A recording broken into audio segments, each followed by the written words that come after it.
Boa noite a todos. Hoje é 15 de novembro de 2017, uma alegria estarmos juntos para estudo de número 33 do livro Boa Nova. A semana passada nós iniciamos o capítulo 13, Pecado e Punição. Estudamos o encontro de Jesus com a mulher adúltera. Trouxemos a história semana passada de uma outra obra de Humberto de Campos. Quem lembra o nome? Contos e Apólogos. Muito bem. Aonde lá nessa obra nos é apresentado o que estava por detrás da mulher adúltera. Então, ela verdadeiramente era uma prostituta, mas uma mulher pobre, com uma mãe paralítica, ao qual ela realizava esse movimento da prostituição apenas para conseguir dinheiro para poder se alimentar. Então ela foi denunciada e procurou Jesus, a libertou da própria culpa, convidou a não mais pecar, e depois acabamos realmente descobrindo o que estava realmente por detrás do apedrejamento. Semana passada paramos nesse diálogo de Jesus com João, o evangelista, e vamos continuar ouvindo. A indagação de João foi essa: ela pecou e fez jus à punição. Não está escrito que os homens pagarão ceitil por ceitil os seus próprios erros? O mestre sorriu sem se perturbar e esclareceu. Então nós estamos nesse momento em que o nosso Senhor Jesus continua esclarecendo João Evangelista sobre essa pergunta dele. Já que ela era uma pecadora, uma prostituta, estava errada, ela não deveria pagar ceitil por ceitil, o mal feito? Vamos lá. Cada ser traz consigo a fagulha sagrada do Criador e erige dentro de si o santuário de sua presença ou a muralha sombria da negação. Mas só a luz e o bem são eternos, e um dia todos os redutos do mal cairão, para que Deus resplandeça no espírito de seus filhos. Não é para ensinar outra coisa que está escrito na lei: vós sois deuses. Então é bom e interessante quando nós percebemos aqui, mas ele diz, não é para ensinar outra coisa que está escrito na lei: vós sois deuses. Então nós não podemos dizer assim: Jesus falou, vós sois deuses. Não, Jesus não falou, vós sois deuses. Jesus repetiu o que estava no Antigo Testamento. Nós vamos encontrar essa fala no Salmo 82, versículo 6. Vamos lá no Salmo? Em que o Salmo diz assim: eu declarei, vós sois deuses, todos vós sois filhos do Altíssimo. Que nesse momento aqui, é até interessante que Jesus fala, eu acho que, se não me falha a memória, é uma das passagens, diz: eu te perdoo, né? Vai, não peques mais. E aí os fariseus dizem: mas quem é ele que pensa que pode mandar perdoar? Ele acha que ele é Deus, né? E aí ele mesmo diz: mas não está escrito, vós sois deuses? Você está te contradizendo, homem? Se a própria lei está dizendo que nós somos, e você está dizendo, se você está perguntando, ele pensa que ele é quem? É Deus? Eu disse, sim, mas a lei diz que eu sou, que tu é, que todos nós somos. Vós sois deuses, não é verdade? Então vamos lá, mais um pouquinho. Porventura, não sabes que a herança de um pai se divide entre os filhos em partes iguais? As criaturas transviadas são as que não souberam entrar na posse de seu quinhão divino, permutando pela satisfação de seus caprichos no desregramento ou no abuso, na egolatria ou no crime, pagando alto preço pelas suas decisões voluntárias. Examinada a situação por esse prisma, temos de reconhecer no mundo uma vasta escola de regeneração, onde todas as criaturas se reabilitam da traição aos seus próprios deveres. A Terra, portanto, pode ser tida como um grande hospital, onde o pecado é a doença de todos. O Evangelho, no entanto, traz ao homem enfermo o remédio eficaz, para que todas as estradas se transformem em suave caminho de redenção. É por isso que não condeno o pecador para afastar o pecado, e em todas as situações prefiro acreditar sempre no bem. Quando observares, João, os seres mais tristes e miseráveis, arrastando-se numa noite pejada, de sombra e desolação, lembra-te da semente grosseira que encerra um germe divino e que um dia se elevará do seio da terra para o beijo de luz do sol. Então nós vamos comentar esse item aí. Mas vamos em João 10:34. João capítulo 10. Vamos pegar o versículo 31. Os judeus, outra vez, apanharam pedras para apedrejá-lo. Jesus então lhes disse: Eu vos mostrei inúmeras boas obras, vindo do Pai. Por qual delas quereis lapidar-me? Então, ou seja, até Jesus se viu numa situação de ser apedrejado. E ele leva a quem iria jogar pedra a refletir. Eu vos mostrei inúmeras boas obras, vindo do Pai. Por qual delas quereis lapidar-me? Os judeus lhes responderam: Não te lapidamos por causa de uma boa obra, mas por blasfêmia, porque sendo apenas homem, tu te fazes Deus. Jesus lhe respondeu: Não está escrito em vossa lei? Eu disse: Sois deuses? Se ela chama deuses aqueles aos quais a palavra de Deus foi dirigida, a Escritura não pode ser anulada. Aquele que o Pai consagrou e enviou ao mundo, dizeis blasfemas. Porque disse: Sou filho de Deus, se não faço as obras de meu Pai? Não acrediteis em mim.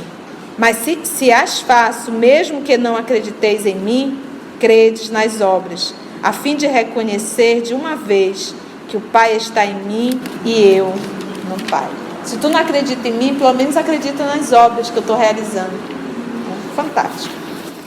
Vamos então comentar essa passagem do Nosso Senhor aqui. A fala do Nosso Senhor Jesus detalhadamente depois do apedrejamento que não aconteceu. Então, ainda a indagação de João Evangelista. Ele diz: cada ser traz consigo a fagulha sagrada do Criador. Daí ele dizer o quê? Vós sois Deus. Porque em nós temos o quê? A fagulha do Criador. Porque o Filho parece com o Pai. O Filho traz a genética do Pai. Por isso que o nosso Senhor Jesus nos ensinou a chamar Deus de Pai. Foi Ele que nos trouxe essa lição de Pai. E Yahvé passou a chamar de Pai. Nós temos essa fagulha. Tem uma parábola que diz que uma águia, ela foi criada com as galinhas. E ela se comportava como galinha, apesar de ser uma águia. Não reconhecia sua capacidade de águia. Uma metáfora. Mas nós temos um pouco dessa metáfora, porque nós somos espíritos, filhos de Deus, carregamos essa fagulha divina e nos comportamos como animais primitivos. Come, bebe, dorme e procria. Com toda a carga do comportamento de um animal irracional. Porque quando eu me coloco na condição de espírito e filho de Deus, eu me coloco na condição de irmão. Por isso que a nossa irmã Dulce não conseguia passar, ver alguém jogado e não se sensibilizar. E não é se sensibilizar e dizer, ó, coitada, é sensibilizar de pegar e levar para cuidar. A gente ainda acha que aquilo é problema do outro. Nós não temos esse movimento ainda. A gente já pensa no trabalho e em todas as perdas. É o nosso movimento. Ele diz, sagrada do Criador, e erige dentro de si o santuário de sua presença. O santuário da presença de Deus em nós é o quê? A lei dele, gravada em nós. Olha, a fagulha sagrada do Criador, todos nós temos, e erige dentro de si o santuário de sua presença, ou a muralha sombria da negação. Muralha sombria é quem culpa.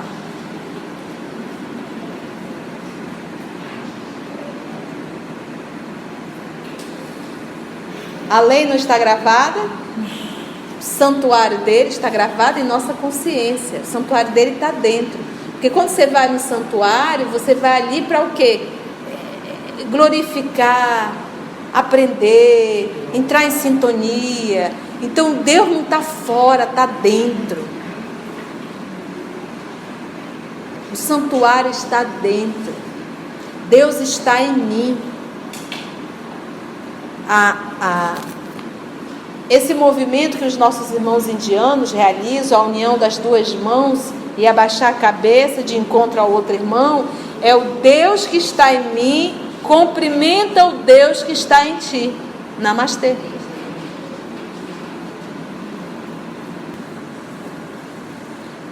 E aí ele vem, ponto e vírgula, mas, vírgula, só a luz e o bem são eternos. O que está querendo dizer? Essa muralha sombria, ela não é eterna. Vai chegar um momento que essa muralha será derrubada. Porque ele diz, só a luz e o bem são eternos. E um dia, todos os redutos do mal cairão. Porque nenhuma ovelha de meu Pai será perdida. Todos. Para que Deus resplandeça no espírito de seus filhos. Jesus resplandece Deus. Por isso que na fala de João, lá no final, quando ele diz que o Pai está em mim e eu no Pai. Porque o Pai já resplandece nele como atitude, vibração, pensamento, sentimento. Aí o povo confunde achando que ele é o Pai. Não, é o Filho. Mas que Deus reflete nele pelas atitudes. Não é para ensinar outra coisa que está escrito na lei, vós sois Deus. Nessa condição de o quê? Cada ser traz consigo a fagulha sagrada do Criador. Por que ele usou o termo fagulha? Porque a fagulha ainda não é a luz, mas já é o início. É uma centelha. É uma centelha. Porventura, não sabes que a herança de um pai se divide entre os filhos em partes iguais? Nós somos filhos de Deus, herdeiros dele. E eu vou herdar o quê? Por isso nós falarmos, e os amigos espirituais no Antigo Testamento retratar, vós sois deuses. Por quê? Você é herdeiro de Deus. Se és herdeiro, a tua herança é ser não igual, mas bem parecido. Vocês já pararam para olhar a criação divina? Já parou para olhar só o corpo físico? Você sabia que enquanto nós estamos aqui tem uma bomba injetora? A minha já está funcionando há 46 anos. Distribuindo sangue aí, vai e volta, vai e volta, vai e volta, vai e volta. E o rins, filtrando.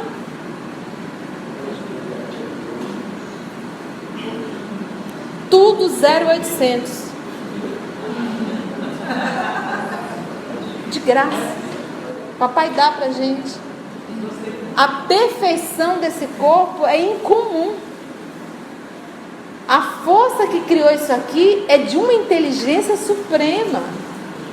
Poxa, eu sou filha dele.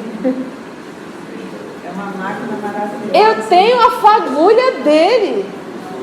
Então imagina o que quer ter só a fagulha a ser desenvolvida para se tornar luz. A nossa capacidade é enorme, meus irmãos. Às vezes as pessoas chegam comigo e dizem assim, eu tenho tanto medo de morrer. Eu digo, realmente, eu tenho medo de morrer. Porque eu sei que eu não vou morrer. Eu sei que eu nunca vou deixar de existir. Mas largar o corpo físico eu não tenho absolutamente nenhum problema. Como é que eu posso me apegar a uma vida tão restrita, tão pequena, tão curta e tão material? De sensações e nem sempre acompanhado de emoções. As criaturas transviadas são as que não souberam entrar na posse de seu quinhão divino. Então, quem ainda não se comportou como um filho do Pai, é porque não soube aproveitar a parte que lhe cabia, a herança que lhe cabe. A herança dele é do amor. A nossa essência é amar, é cuidar. Não sabes que a herança de um pai se divide? Então, ou seja, não existe fulano é mau, Beltrano é perverso. Não, não é, porque a herança o papai deu para todos. Está dentro de ti, dentro de ti, dentro de ti, dentro de ti, dentro de mim. Está dentro de todo mundo. Ele dividiu essa herança em partes iguais. A diferença é o quê? As criaturas transviadas são as que não souberam entrar na posse de seu quinhão divino, na parte que lhe cabia, permutando-o, trocando, pela satisfação de seus caprichos, no desregramento ou no abuso, na egolatria, eu, e no crime, pagando alto preço pelas suas decisões voluntárias. Ninguém me empurrou, fui eu que optei. Livre-arbítrio. O livre-arbítrio é ruim? Se o papai não tivesse nos dado o livre-arbítrio, a gente estaria reclamando do mesmo jeito. Também, ele só quer que a gente faça tudo que ele quer. Ele nos obriga, eu estou aqui preso, né? Era assim. Papai sabe, gente. Querer discutir com o papai é besteira, ele sabe, é perfeito. E lembra que nós somos a minoria, tá? Nós somos aquela uma ovelha que se desgarrou. Ele só dá esse livre-arbítrio, ele só soltou essa corda depois que nós começamos a pensar, a intelectualidade. Antes disso, não, ele comandava pelo instinto. À medida que nós fomos desenvolvendo a inteligência, ele foi soltando a corda do livre-arbítrio. E ele ainda não soltou toda, não. Pensa que nós estamos ainda submetidos a leis assim ferrenha. Chega um momento que ele diz assim, no mundo espiritual, tinha uma galera no mundo espiritual que não queria reencarnar, não. Estava aí há séculos aprontando. Vão nascer. Você tolheu o livre-arbítrio. Essa galera, a partir dos anos 60, veio para cá. Aí surgiu um motel, filmes pornográficos, e aí caiu essa confusão toda. Esse povo está obrigado aqui mesmo, entendeu?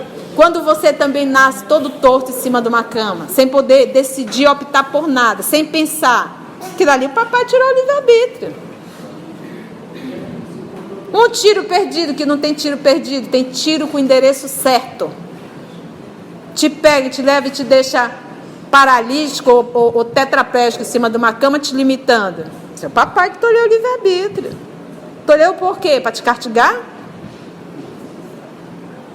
Para te ensinar. E às vezes até para te proteger. Senão você ia fazer mais besteiras aí. Entendeu?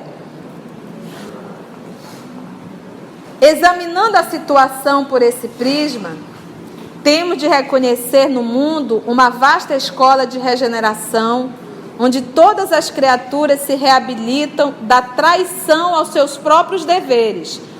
Quando nós escolhemos o caminho do mal, nós estamos traindo os deveres ao qual nós temos compromisso. Qual é o dever? Com o bem, com o amor, com o belo. Quando eu faço o contrário, eu estou traindo. E lembra que no Antigo Testamento, quando você adorava a outros deuses, você era considerado e era chamado de prostituta. A terra, portanto, pode ser tida como um grande hospital, onde o pecado é a doença de todos. O Evangelho, no entanto, traz ao homem enfermo o remédio eficaz, para que todas as estradas se transformem em suave caminho de redenção. É por isso que não condeno o pecador para afastar o pecado.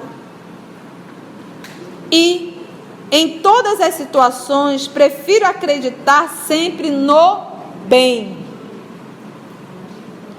Quando observares, João, os seres mais tristes e miseráveis, arrastando-se numa noite pejada de sombra e desolação, lembra-te da semente grosseira que encerra um germe divino e que um dia se elevará do seio da terra para o beijo de luz do sol. Quando tu te deparares com alguém bem perverso, é isso. Percebe que dentro dessa criatura tem o quê? A centelha divina. E que um dia essa criatura vai fazer esse movimento aqui, ó, para o beijo de luz do sol. Terminada a explicação do mestre, o filho de Zebedeu, João, deixando transparecer na luz do olhar a sua profunda admiração, pôs-se a meditar nos ensinamentos recebidos. Muito tempo ainda não transcorrera depois desse acontecimento da mulher adúltera, quando Jesus subiu de Cafarnaum para Jerusalém. Toda vez que você ia para Jerusalém, você jamais poderia dizer eu vou descer, você sempre diria o quê?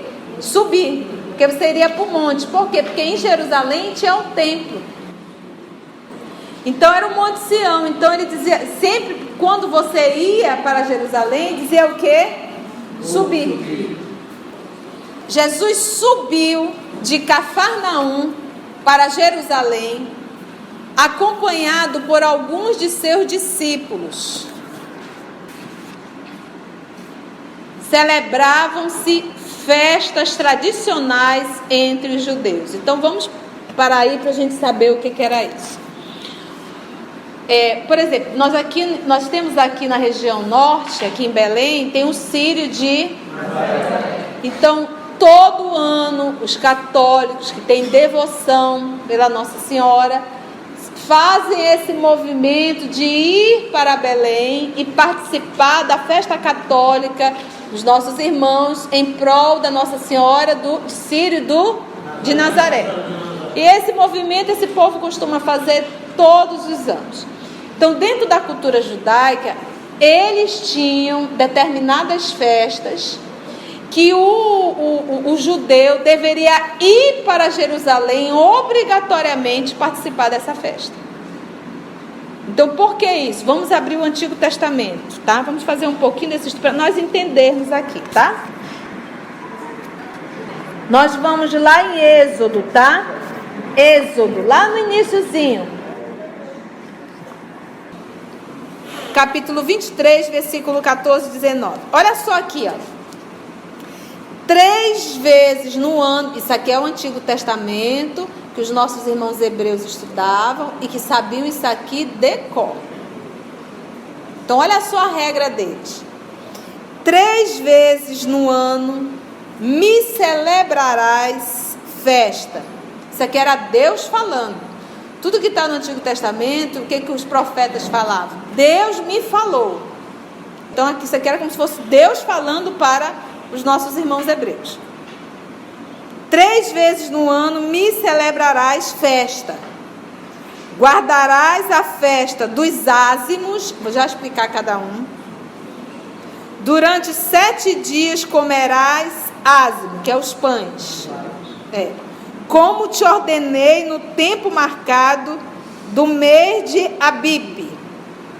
Porque foi nesse mês que saíste do Egito. Ninguém compareça de mãos vazias perante mim.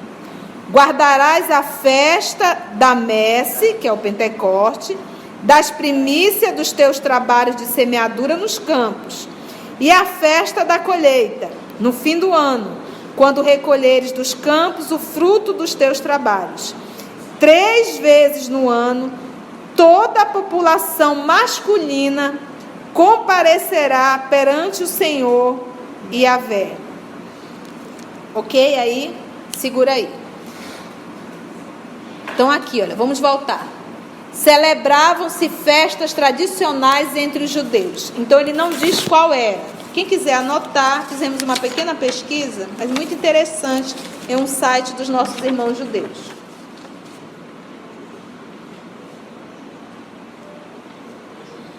Observamos no Novo Testamento, isso aqui já foi, né, citações diversas das festas dos judeus. A festa da Páscoa, que está em Lucas e João, na qual foi selada a aliança eterna com o sangue do Cordeiro de Deus. A festa dos tabernáculos, que também está em João, e a festa de Pentecoste, que está em Atos dos Apóstolos e a Carta a Coríntios. Então nós temos, mas afinal, o que significavam essas festas para o povo judeu do Antigo Testamento? O que eles celebravam?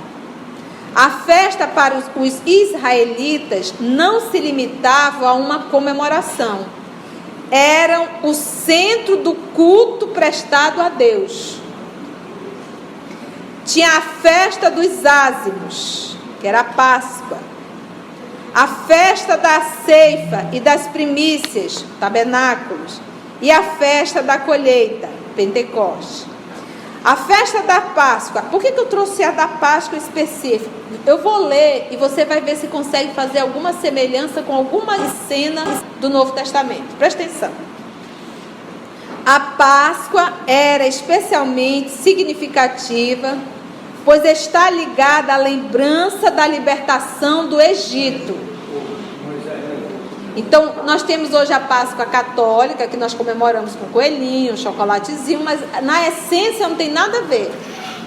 A Páscoa que os nossos irmãos judeus comemoravam na época do nosso Senhor Jesus, era o que? A comemoração da libertação do povo hebreu, que ficaram 350 anos presos no Egito.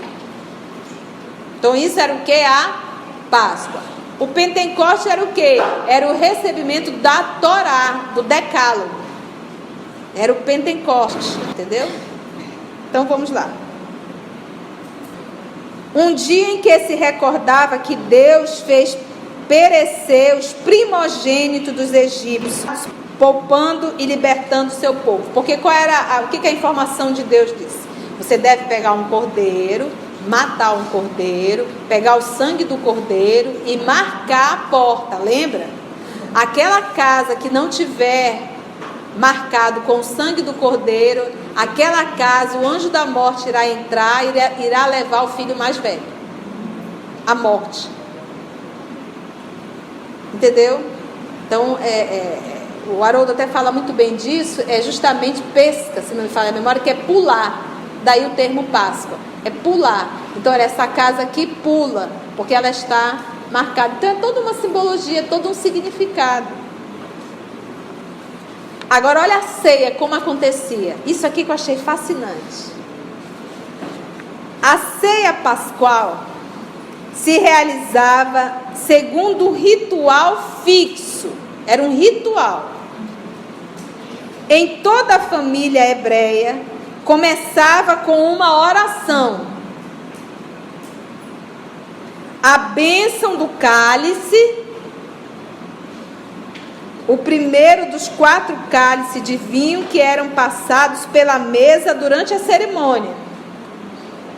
Todo aquele ritual de passar o cálice. A seguir, cada comensal, cada um ali queria se alimentar, que estava na mesa, tomava ervas e as umedecia na água salgada. O chefe da família tomava um dos 3 pães ázimos, que é o pão sem fermento, simbolizando o quê? Eles não tiveram que sair fugidos do Egito, então não deu tempo de fermentar o pão. Eles levaram o pão sem fermento. O chefe da família, então aqui tudo isso é uma celebração, recordando todo o sofrimento e esse movimento de sair do Egito. O chefe da família tomava um dos 3 pães ázimos, partia o pão e colocava de lado. Depois, em resposta à pergunta do comensal mais jovem, contava a história da primeira Páscoa e entoava os salmos. Enchia-se um segundo cálice, que era bebido e passado de mão em mão. Vocês conseguiram fazer alguma ligação aqui? Com o quê? Hã? Quem era o pai ali naquela ceia? E qual foi a história que ele contou? Foi ali naquele momento que ele revelou todo o sofrimento que ele iria passar. E que naquela Páscoa, quem era o cordeiro?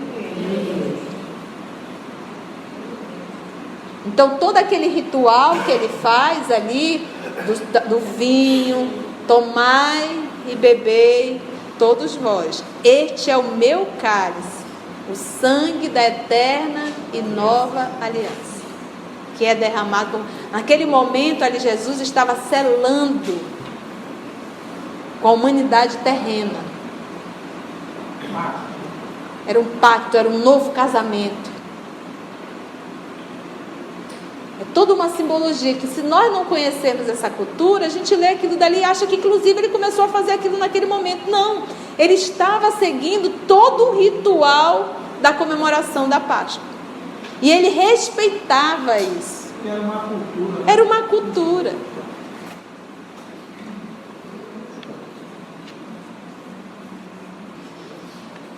Que ele diz que as pessoas tinham o hábito de lavarem as mãos, e foi provavelmente a esta altura que Jesus lavou os pés do discípulo. Provavelmente, não temos uma certeza. Então, pautado nisso daí, nós já sabemos por que o nosso Senhor Jesus e os demais, todos os anos, eles tinham que ir, no mínimo, 3 vezes a Jerusalém para comemorar, para participar. Porque vocês viram lá em Êxodo que era o que? O homem deveria ir, era um dever. Isso era uma regra, era uma imposição divina. O homem tinha que ir. Então, aonde estivesse judeu, tinha que ir para Jerusalém. A morte do nosso Senhor Jesus era a comemoração do quê? Da Páscoa. Isso quer dizer que Jerusalém estava o quê? Olha, lotada. Porque todos os judeus que estavam em outras cidades tiveram que vir tinha que comemorar a Páscoa. Entenderam isso? E essas festas, né, Conceição, elas são até hoje perpétuas. Sim. Aumentaram, até hoje tem outros. Então, olha só. A festa das luzes, Hanukkah. O Messias chegou no sábado do 7º dia, sob a fiscalização severa dos espíritos rigoristas de sua época. Não foram poucos os paralíticos que o cercaram, ansiosos pelo benefício de sua virtude salvadora. Escandalizando os fanáticos, o Mestre curava e consolava na sua jornada de gloriosa redenção, explicando que o sábado fora feita para o homem e não o homem para o sábado. Enfrentava sorridente as preocupações dos mais extravagantes. Vendo tantos cegos e aleijados aglomerados à passagem, Tiago interpelou. Então, o Humberto de Campos fez toda uma introdução aqui. Vamos entender por que o sábado, por que os fariseus se escandalizavam no sábado? Pega Êxodo lá na frente. Êxodo 28. 20, versículo 8. Êxodo novamente. 20, versículo 8. Olha lá. Lembra-te do dia de sábado, que era o 7º dia. O domingo era o primeiro. 7º, último dia. E o dia começava às 18 horas da sexta. Finalizava às 18 horas do sábado. Tá? Então, olha. Lembra-te do dia do sábado, para santificar. Trabalharás durante 6 dias e farás toda a tua obra. O 7º dia, porém, é o sábado de Yahvé, teu Deus. Não farás nenhum trabalho, nem tu, nem teu filho, nem tua filha, nem teu escravo, nem tua escrava, nem teu animal, nem o estrangeiro que está em tuas portas.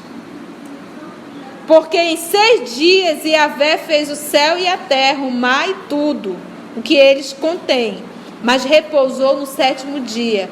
Por isso Yahvé abençoou o dia do sábado e o consagrou. Aí você vai me dizer, Conceição, eu tenho que parar o dia de sábado? Não, gente. Nós temos que um dia, você vê que ele colocou aqui detalhadamente, eram crianças, tinha que explicar detalhadamente, tem um dia, porque o que vai acontecer? Eu posso descansar, mas eu abuso do meu escravo, eu abuso do estrangeiro, eu abuso do animal. Então foi uma regra para um dia, no caso escolheu o 7º, não fazer nada, é o que? Repouso. E nós precisamos disso. Nós precisamos tirar um dia para repouso absoluto, inclusive de celular.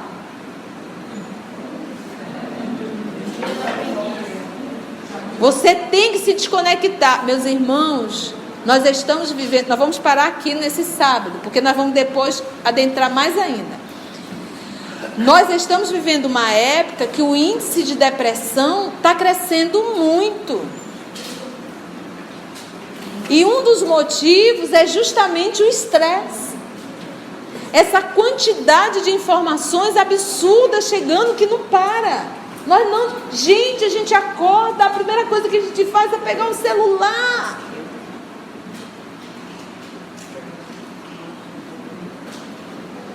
Já dorme com o bicho trim. Você não descansa a mente.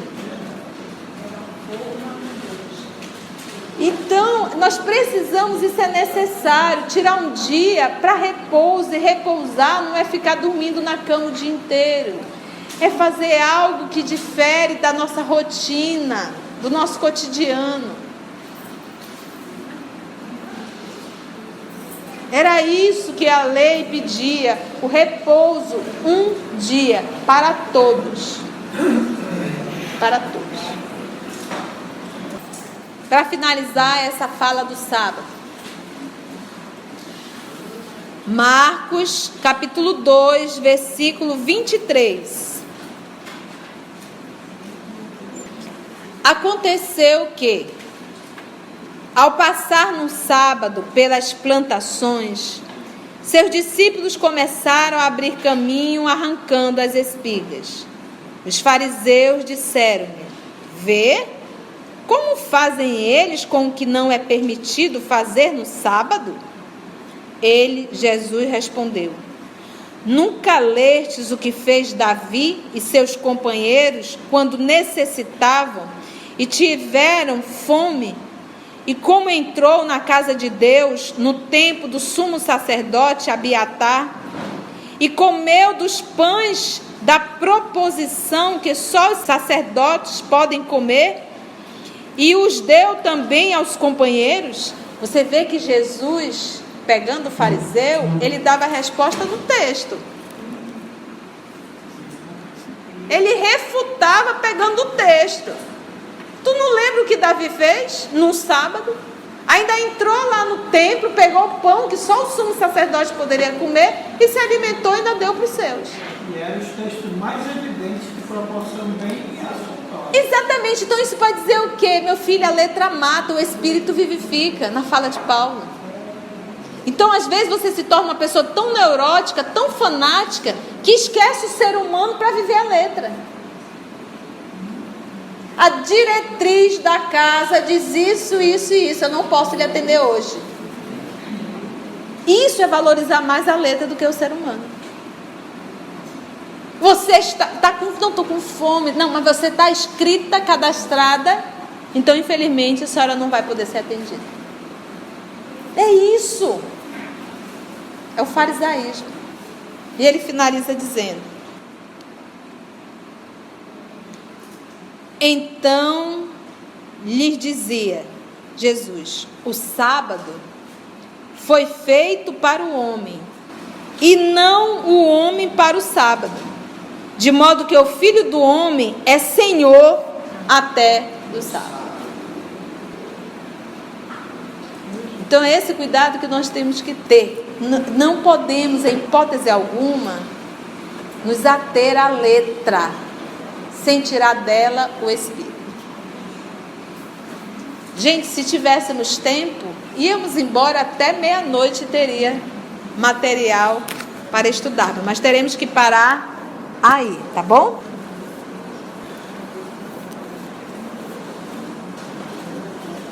A festa, então, as três principais é a da Páscoa, que é justamente a libertação do povo do Egito. Pentecoste, que é o recebimento da Torá, que é o decálogo, os 10 mandamentos, e o tabernáculo, que é o fim da colheita. Tá? Eram as três assim, principais que eles tinham que ir para Jerusalém.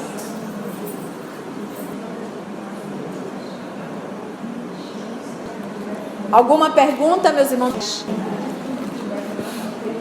Não? Vamos orar então? Vamos orar?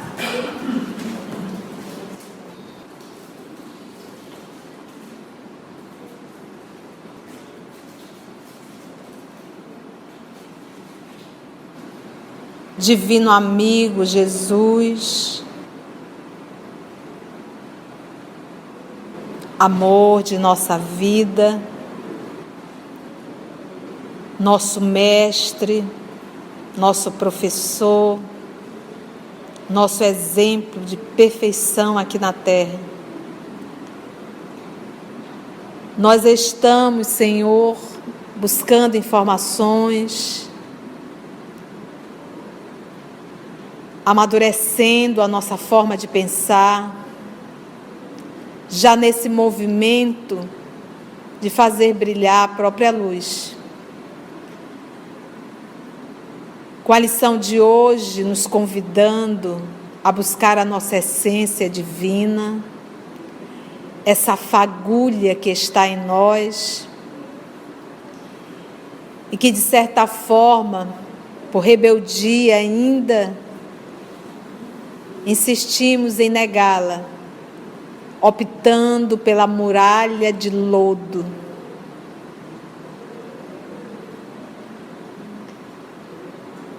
Ensina-nos, Senhor da vida. Ajuda-nos a despertar o nosso coração, nosso sentimento, nosso pensamento, para começarmos a entender que contigo o fardo se torna bem leve e o jugo é suave. Que contigo o sorriso é pleno e a alma fica leve. Que contigo é muito mais do que prazer, é emoção, é sentimento. Muito obrigado, amor da vida, por essa oportunidade que o Senhor nos dá de estudo. Muito obrigado, amigos espirituais aqui presentes, pela inspiração e pelo trabalho realizado. E que nós possamos, Senhor da vida, permanecer contigo em nosso mundo íntimo. Muito obrigada, amor querido.